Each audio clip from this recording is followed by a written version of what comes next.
Bismillahirrahmanirrahim. So our next topic is cubic spline method. और ये method जो है ये आपकी जो इंटरपोलेटिंग टेक्निक्स थी, जिसमें सबसे पहले हमने लैग्रांज इंटरपोलेशन पढ़ी थी, उसके बाद Newton divided difference technique use की थी इंटरपोलेट करने के लिए। तो ये उसमें हमारे इस कोर्स की लास्ट टेक्निक है जो कि हम यूज़ करेंगे। इंटरपोलेशन जैसे कि आपको मालूम है अब कि हमें डेटा गिवन होता है, पॉइंट्स गिवन होते हैं, जैसा कि ये आपको टेबल में नज़र आ रहे हैं। एक्स एक्सिस के पॉइंट्स कुछ गिवन होते हैं, कुछ वाई एक्सिस गिवन होते हैं, कोऑर्डिनेट्स गिवन होते हैं। भी ये पॉइंट्स हमें गिवन है, जैसा कि इन पॉइंट्स को यहाँ पे ये बर्ड के ऊपर डिस्प्ले भी किया हुआ है। अब ये पॉइंट गिवन होते हैं और हमने क्या करना होता है कि इन पॉइंट्स को देखकर हमने ये बताना होता है कि जो ये कर्व है, इस कर्व के लिए मैथमेटिक्स का कौन सा फंक्शन है जो कि इसके लिए हम यूज़ करेंगे। तो मैथमेटिकल फंक्शन जो है ना वो काफ़ी सारे हो सकते हैं, लॉगरिथम्स भी आ सकते हैं, एक्सपोनेंशियल भी आ सकते हैं, लेकिन इनमें सबसे बेहतर जो होता है वो पोलिनोमियल्स होते हैं हमारे पास। पोलिनोमियल जेनेरिकली हम जब पोलिनोमियल की बात करते हैं तो हम कहते हैं कि जैसे p of x is equal to a n x to power n plus a n minus one x to power n minus one, और ये चलता जाता है यहाँ तक के हमारे पास ए वन एक्स और प्लस ए नॉट तक। तो ये एक मैंने nth डिग्री का पोलिनोमियल लिख दिया है। आसान लफ्ज़ों में आपके पास x square plus two x plus three, ये भी एक पोलिनोमियल है। तो पोलिनोमियल वो होता है जिसकी डिग्री जो है वो 0 1 2 3 नॉन नेगेटिव इंटीजर्स हों। 1/2 अगर किसी की पावर आ गई तो वो पोलिनोमियल नहीं बन सकता। तो ये मैंने आपको एक बेसिक बात बता दी है। पोलिनोमियल्स ऐसे होते हैं जो डिफरेंशिएबल भी होते हैं और इंटीग्रेबल भी होते हैं। इस वजह से हम प्रेफर करते हैं कि हम मैक्सिमम पोलिनोमियल्स को ही डिस्कस करें यहाँ पे, और पोलिनोमियल से हमारी एक तरह से लाइफ इजी हो जाती है। तो अब हमें ये टास्क दिया गया है कि हमने ये जो बर्ड है, इसका जो ये वाला कर्व है ऊपर वाला, इस कर्व का फंक्शन फाइंड करना है कि इस कर्व को मैथमेटिक्स का कौन सा फंक्शन है जो कि इसको रिप्रेजेंट कर रहा है। अब सम टाइम ऐसा होता है कि लाजमी नहीं है कि हमें एक ही फंक्शन मिल जाए जो कि इस पूरे को रिप्रेजेंट कर रहा हो, हम इसको पार्ट्स में भी डिवाइड कर देते हैं। फॉर एग्जांपल हमने यहाँ से स्टार्ट किया और हमने देखा कि यहाँ तक हमने एक पार्ट बना लिया। तो ये जो कर्व इस तरह की बन रही है, ये वाली कलर चेंज कर लेते हैं, ये जो कर्व बन रही है इसके लिए एक मैथमेटिक्स का फंक्शन ले लिया, फिर यहाँ से लेके शुरू किया, हम यहाँ तक आए और इस पार्ट के लिए हमने एक और फंक्शन ले लिया, और ये जो आखिरी पार्ट था इसके लिए हमने एक और फंक्शन ले लिया। तो इस तरीके से हमारे पास मुख्तलिफ फंक्शंस यहाँ पे बन सकते हैं। तो अब हमारा टास्क ये है कि हमने वो इस तरह का फंक्शन फाइंड करना है जो बर्ड के ऊपर वाला जो रीजन है उसको अप्रॉक्सीमेट कर सकें। तो यहाँ पे डिफरेंट टेक्निक्स है जो कि ऑलरेडी हमने यूज़ की हुई हैं। लेग्रांज इंटरपोलेटिंग पॉलिनोमियल और न्यूटन डिवाइडेड डिफरेंस वो यूज़ हमने की है। उसमें एक प्रॉब्लम आती है। प्रॉब्लम ये आती है कि जब हमारे पास नंबर ऑफ़ पॉइंट्स ज़्यादा हो जाते हैं, जैसा कि 0 से लेकर 1 तक का हमारे पास एक डोमेन है। अब हम क्या करते हैं, इस 0 से 1 में हम अगर 100 पॉइंट्स लें तो हमें हर पॉइंट के बीच में डिफरेंस जो है वो देखिए कितने का होगा। यानी 0 है तो 0 के बाद जो अगला पॉइंट होगा वो 0.01 होगा, 0.01, 0.02, और इस तरह चल के फिर जब 1 तक पहुंचेगा तो 100th पॉइंट होगा 1 जाके फिर। तो जब ये इस तरह हमारे पास बहुत सारे पॉइंट्स हमें लेना पड़े एक छोटे से इंटरवल के अंदर, तो अब जब हम अप्रॉक्सीमेट करने की कोशिश कर रहे होते हैं लेग्रांज इंटरपोलेशन से और न्यूटन डिवाइडेड डिफरेंस से, तो वहाँ पे हमें ये प्रॉब्लम आ जाती है। देखें ये, अब देखिए फ्लक्चुएशन बहुत ज़्यादा आ रही है। ठीक है, अब इस जगह पे जो गैप है, ये वाला गैप, ये बहुत ज़्यादा हो गया गैप, ये एरर ज़्यादा हो गई। इस वजह से इस जगह पे देखें कि यहाँ पे भी हमारे पास ये एरर काफ़ी ज़्यादा है। तो और ये वाला जो ख़ास तौर पे पार्ट है, इस पार्ट में तो बहुत ही ज़्यादा फ्लक्चुएशन है देखें। हालांकि पॉइंट अगर इन दोनों पॉइंट के सेंटर में कोई पॉइंट लेके हमें अप्रॉक्सीमेट करेंगे ना तो हमें बहुत ज़्यादा एरर मिलेगी। सिमिलरली अगर इस जगह पे कोई पॉइंट लेंगे और इस पॉइंट को लेके जब हम अप्रॉक्सीमेट करने की कोशिश करेंगे तो इधर भी हमें बहुत ज़्यादा एरर मिलेगी। ये प्रॉब्लम्स कुछ हमारे पास आ जाते हैं यहाँ पे। तो इन प्रॉब्लम्स को हैंडल करने के लिए जो हमारी न्यू टेक्निक है क्यूबिक स्प्लाइन, ये हम यूज़ करेंगे। और क्यूबिक स्प्लाइन देखें कि इसने कितने अच्छे तरीके से इसको अप्रॉक्सीमेट किया है। अब क्यूबिक स्प्लाइन कैसे वर्कआउट होती है उसके बारे में हम कुछ चीज़ें डिस्कस करते हैं। और फाइनली ये मैं आपको टास्क दूंगा कि आपने ये जो पोलिनोमियल ये बना हुआ है ऑलरेडी, आपने इसका पोलिनोमियल फाइंड करेंगे। और ज़ाहिर बात है मैनुअली इसको फाइंड करना मुश्किल होगा, तो हम यहाँ पे मैपल या मैटलैब भी हम यूज़ कर रहे हैं, तो मैटलैब में ही हम इसको प्रोग्राम करने की कोशिश करेंगे। ओके, तो इसको हम लेके चलते हैं, हम देखते हैं कि क्यूबिक स्प्लाइन पोलिनोमियल्स वो कैसे वर्कआउट होते हैं। सो फॉर एग्जांपल हमें अगर कुछ पॉइंट्स यहाँ पे गिवन है कि लेट्स से हमारे पास ये कुछ पॉइंट्स यहाँ पे हम कंसीडर करते हैं। फॉर एग्जांपल हम स्टार्ट हमने किया x0 से, then we have x1, x2, x3 और हम इस तरह आगे से चलते रहे यहाँ तक कि हम पहुँच गए xj-1 पे। xj-1 is any point in the centre और समवेयर एल्स। उसके बाद xj आएगा, फिर xj+1 और ये आगे इस तरह कंटिन्यू करें, xn-1 होगा और फाइनली हम जब आखिर में सबसे पहुँचेंगे तो वो हमारा पॉइंट होगा xn। एक कर्व हम ले लेते हैं जो कि यहाँ से हमारे पास ड्रॉ कर ली हमने कर्व। अब इस कर्व के ऊपर हमारे पास डिफरेंट पॉइंट्स मौजूद है। तो x0 पे जो वैल्यू है उसको हम f(x0) कहते हैं या y0 कहते हैं।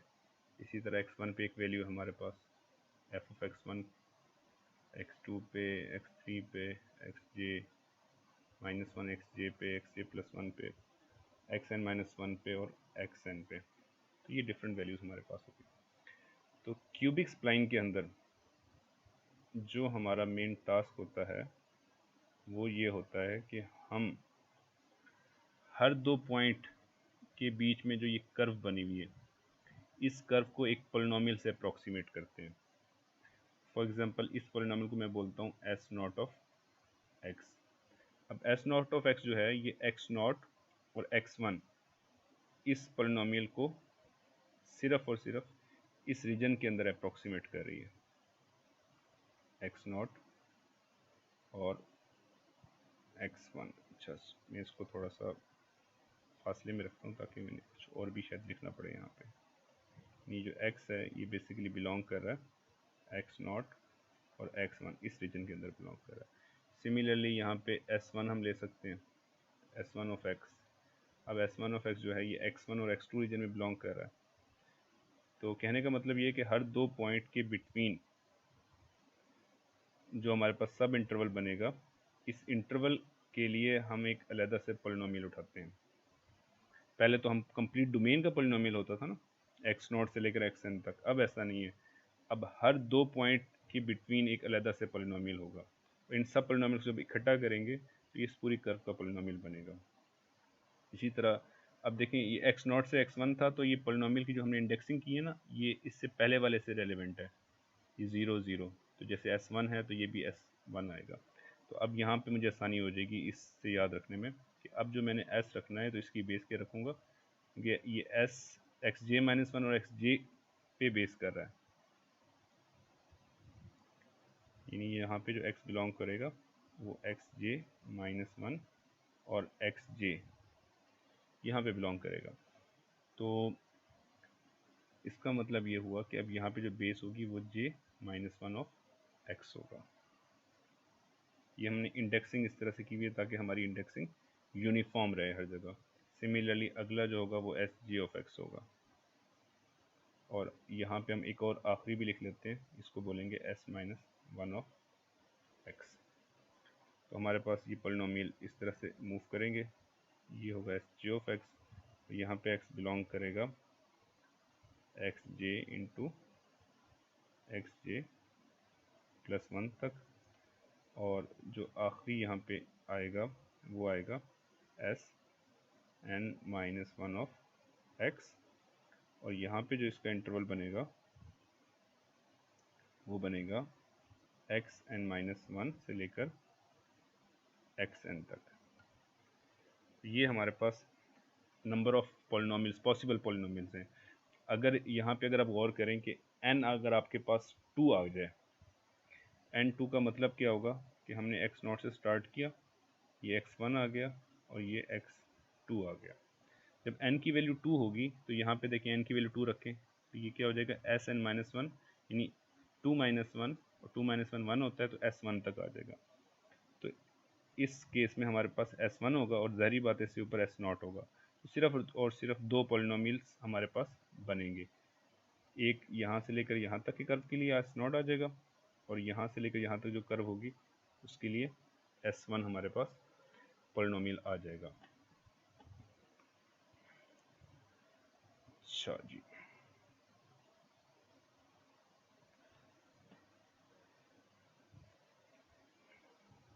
अब ये जो पॉलिनोमियल है इन सबको जब हम इकट्ठा करते हैं इसके लिए हम एक वर्ड यूज़ करते हैं पीस वाइज पॉलिनोमियल, ठीक है।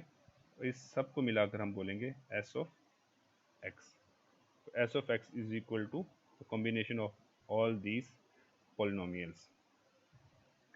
तो अब ये जब हम इस तरह करेंगे, इकट्ठा करेंगे, तो हमारे पास ये हो जाएगा। अब ये जो पॉलिनोमियल्स हैं ये किस तरह से होंगे इसको भी हम देख लेते हैं कि इन पॉलिनोमियल्स की रिप्रेजेंटेशन कैसे होगी। तो जैसा कि आपको ये नाम से नज़र आ रहा है, ये पॉलिनोमियल्स जो हैं ये सारे के सारे क्यूबिक पॉलिनोमियल्स होंगे।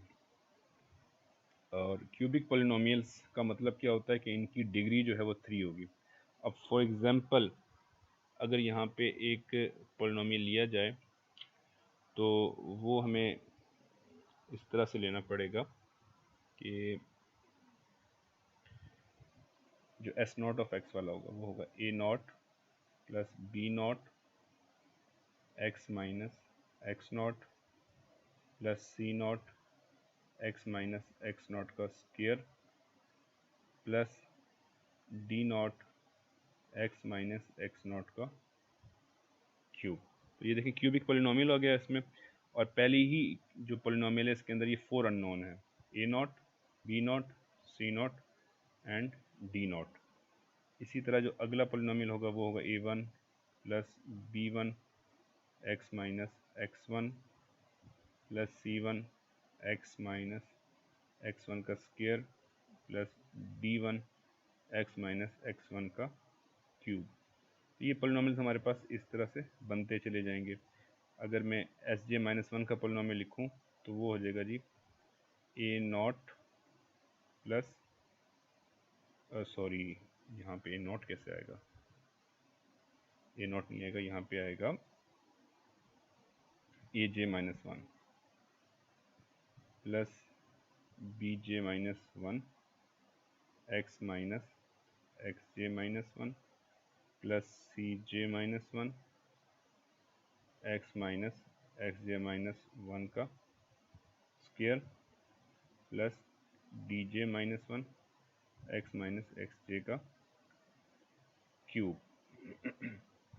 अब ये यहाँ पे इसको इसी तरह से हम लिख सकते हैं, या ये वाला जो बनेगा ये बनेगा a j plus b j x minus x j plus c j x minus x j का square plus d j x minus x j का क्यूब, और आखिर में जो हमारे पास आ जाएगा वो ए एन माइनस वन के साथ आ जाएगा। ये आप इसको हम कंप्लीट कर सकते हैं। अब ये सारे का सारा जो पॉलिनोमियल हमने बनाया है इस पॉलिनोमियल को हम कहते हैं क्यूबिक स्प्लाइन पॉलिनोमियल। तो इन द एंड जो हमारे पास टास्क होगा वो यही होगा कि हमने इसको इसमें जितने भी अननोन्स हैं वो सारे के सारे अननोन्स हमने फाइंड करने होंगे। अब ये आपने अंदाज़ा लगाना होगा कि इसके अंदर अननोन्स कितने हैं। तो ज़रा चेक करें कि इसके अंदर अननोन्स कितने होंगे।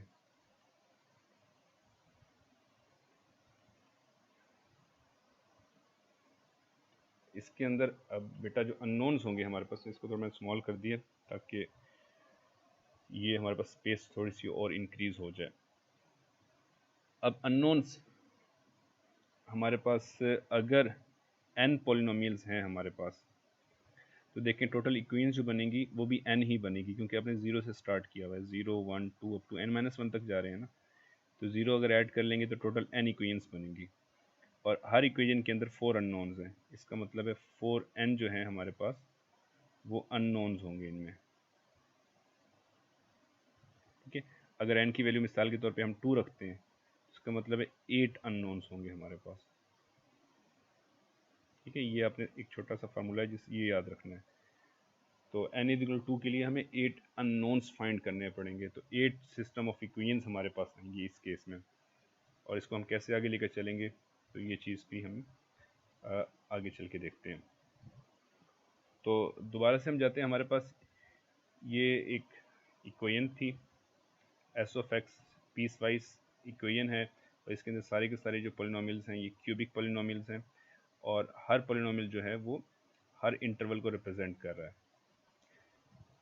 अब यहाँ पे एक प्रॉब्लम आ सकती है, इन प्रॉब्लम्स को हम देखते जाते हैं और प्रॉब्लम्स के हिसाब से हमारे पास कुछ रूल्स जो हैं वो डेवलप होते चले जाएंगे। अब प्रॉब्लम्स किस तरह की आ सकती है?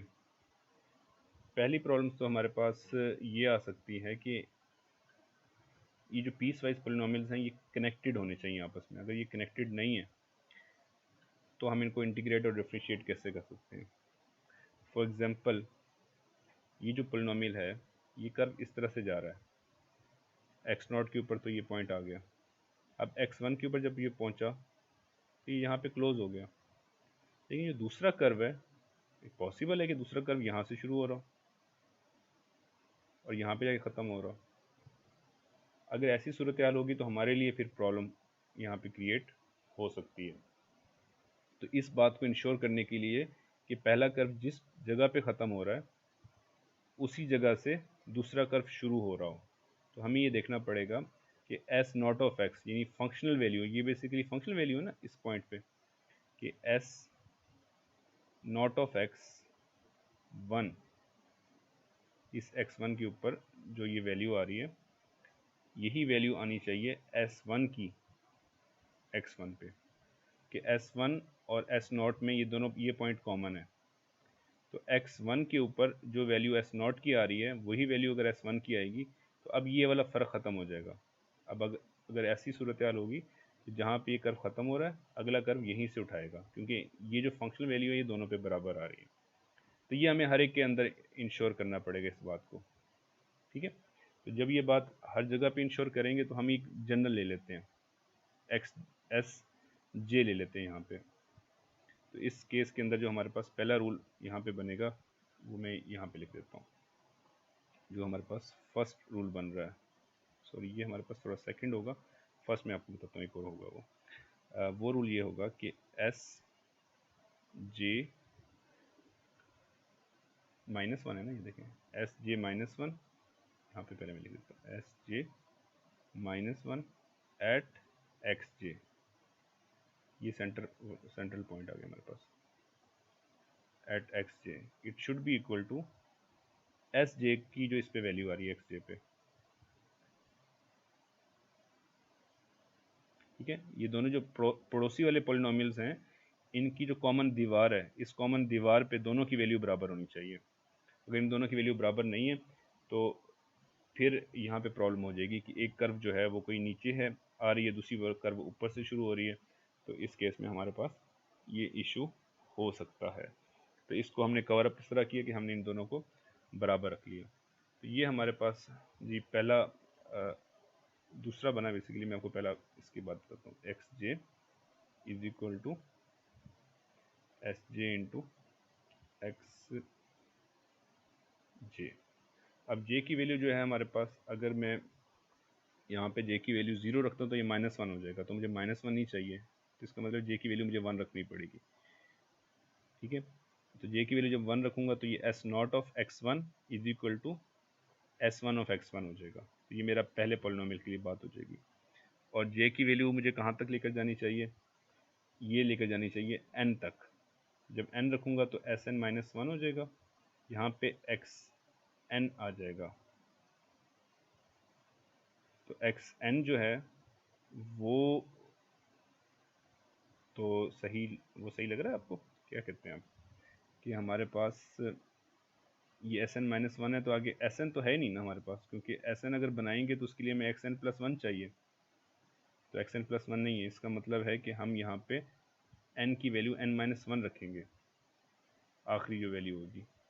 तो n माइनस 1 जब यहाँ पे रखेंगे हम, तो यहाँ पे जो कॉमन पॉइंट बनेगा वो भी xn माइनस 1 होगा। तो ये सेंट्रल पॉइंट होगा आखिर में जाके xn माइनस 1 वाला। तो एक कर्व हमारे पास Sn माइनस 2 हो जाएगी और आखिरी जो होगी वो Sn माइनस 1 है। अब ये देख सकते हैं कि ये जो हमारे पास आखिरी पॉलिनोमियल है वो Sn माइनस 1 है, तो हमने Sn माइनस 1 और Sn माइनस 2 के दरमियान में देखना होगा। तो इससे मुझे ये पता चला कि जे की वैल्यू मैंने स्टार्ट जो करनी है वो 1 से शुरू करनी है और जाएगी कहाँ तक, n माइनस 1 तक जाएगी ये वैल्यू। अच्छा, जो पहला पॉइंट था वो हमारे पास बेसिकली एक जनरल पॉइंट है जो कि लैग्रांज इंटरपोलेटिंग पॉलिनोमियल में भी हमने यूज़ किया था, और वो ये था कि जो हम ये पॉलिनोमियल फाइंड कर रहे हैं एस ऑफ एक्स, तो एक्स नॉट पे जो वैल्यू आएगी वही वैल्यू हमारे पास आनी चाहिए फंक्शन की एक्स नॉट पे, क्योंकि हम इन एक्स नॉट को ही यूज़ करके ये बना रहे हैं, अप्रॉक्सीमेट कर रहे हैं। तो ये जो अप्रॉक्सीमेट पॉलिनोमियल होता है हमारे पास वो इन पॉइंट्स पे, तो हमारे पास रिजल्ट जो देगा वो एग्जैक्ट देगा। क्यों एग्जैक्ट देगा? क्योंकि इन पे हमें ये जो फंक्शनल वैल्यूज़ होती हैं ये एग्जैक्टली गिवन होती हैं। तो ये दोनों आपस में हमारे पास ये पॉइंट बराबर होता है। तो इसको रिप्रेजेंट करने के लिए हम यहाँ पे यूज़ करते हैं, जो पहला है वो है s j of x j is equal to f of x j. और सम टाइम हमें इसका एक और भी यूज़ करना पड़ जाता है, वो मैं आपको जब एग्जांपल आएगी तो उसमें मैं आपको बताऊंगा कि हम इसको इस तरह से दो दफ़ा क्यों लिखा है हमने,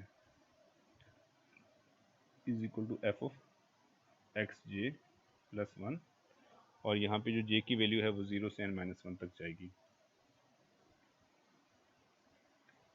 ये सारी बातें जो है ना, ये ज़ीरो क्यों आया ये मैं आपको एग्जांपल में क्लियर करूँगा।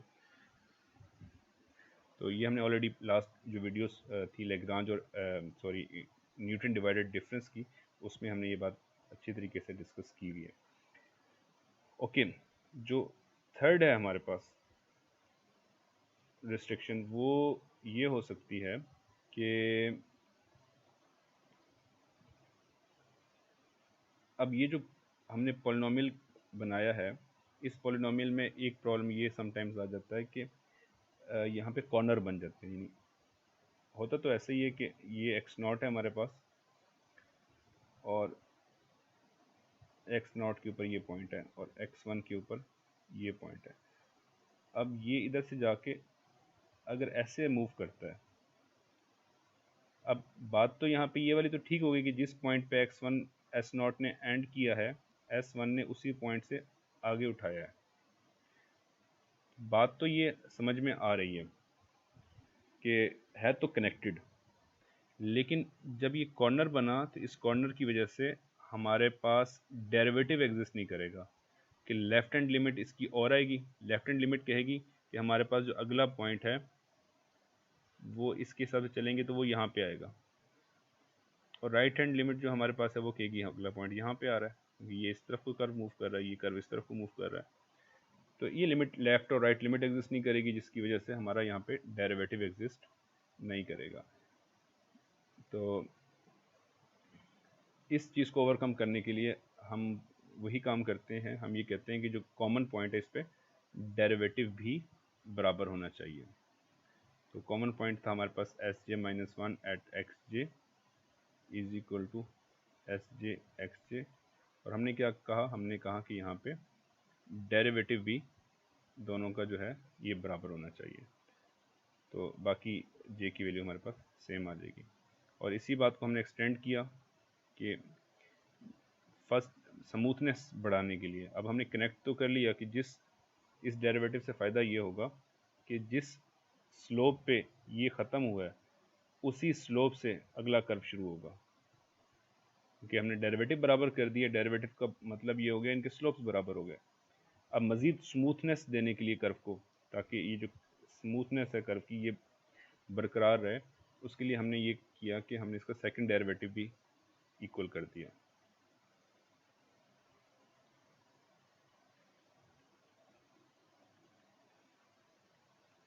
ये देखिए, ये सेकंड डेरिवेटिव भी हमने यहाँ पे इसको बराबर कर दिया। तो ये हमारे पास अब 4 रूल्स हो गए। जो अगला रूल है वो उसमें 2 बातें आ जाती हैं। एक होती है, एक को हम कहते हैं नेचुरल क्यूबिक स्प्लाइन, और सेकंड होता है हमारे पास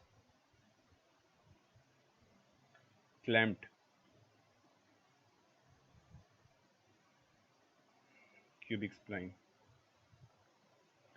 जो नेचुरल क्यूबिक स्प्लाइन होती है उसमें रिस्ट्रिक्शन हमारे पास होती है कि S double prime second derivative eight x not जो है वो 0 के बराबर हो, और इसी तरह जो सेकंड डेरिवेटिव है एक्स एन पे, यानी आखिरी पॉइंट पे, वो भी 0 के बराबर हो। आप ये कह लें कि इसको एक्सेलरेशन 0 हो, यानी rate of change of velocity वो 0 हो इस जगह पे, कनेक्टेड है बेसिकली। इसको कहते हैं नेचुरल क्यूबिक स्प्लाइन। और जो सेकंड है वो ये होता है कि आपको स्लोप दे दिया जाए, यानी एस जो फर्स्ट है एक्स नॉट, इस पे भी स्लोप गिवन हो F prime of x not, और जो आखिरी पॉइंट है हमारे पास एक्स एन, इसके ऊपर भी स्लोप हमारे पास गिवन हो। तो जब ऐसी सिचुएशन हो जाए तो इसको हम कहते हैं कि ये क्लैम्प्ड स्प्लाइन है, ये क्लैम्प्ड बाउंड्री कह रहे होते हैं इसको हम। तो इसकी डिस्कशन भी हमारे पास मज़ीद एग्जांपल्स में आएगी जब ये क्लैम्प्ड और ये चीज़ें यूज़ हो रही होंगी। तो ये आपको एक समझने के लिए तो बात ये आसान है कि जो एक्स नॉट है इस पर भी जो स्लोप है, यानी जब हम स्टार्ट कर रहे हैं तो इस तरह भी स्टार्ट कर सकते हैं, इस तरह भी स्टार्ट कर सकते हैं। जब इस तरह स्टार्ट किया तो यहाँ पे ये स्लोप और बनेगी, इधर से शुरू किया तो ये स्लोप और बनेगी। तो अब ये जो स्लोप्स हैं क्लैम्प्ड के अंदर ये स्लोप्स गिवन होती हैं, जबकि नेचुरल स्प्लाइन जो है इसमें सेकंड डेरिवेटिव 0 कर दिया है। इसका मतलब है कि जो भी चीज़ होगी वो एक कांस्टेंट होगी। अब कांस्टेंट का मतलब है कहीं से भी हम इसको शुरू कर सकते हैं अपनी जो भी हमारी कर्व बन रही होगी। ओके, तो ये हमारे पास बेटा 5 रूल्स हैं, और इन 5 रूल्स को हम यूज़ करेंगे, वेरीफाई करेंगे, तो हमारे पास जो स्प्लाइन बनेगी इसको हम क्यूबिक स्प्लाइन कहेंगे। तो एक एग्जांपल देखते हैं नेक्स्ट वीडियो में हम।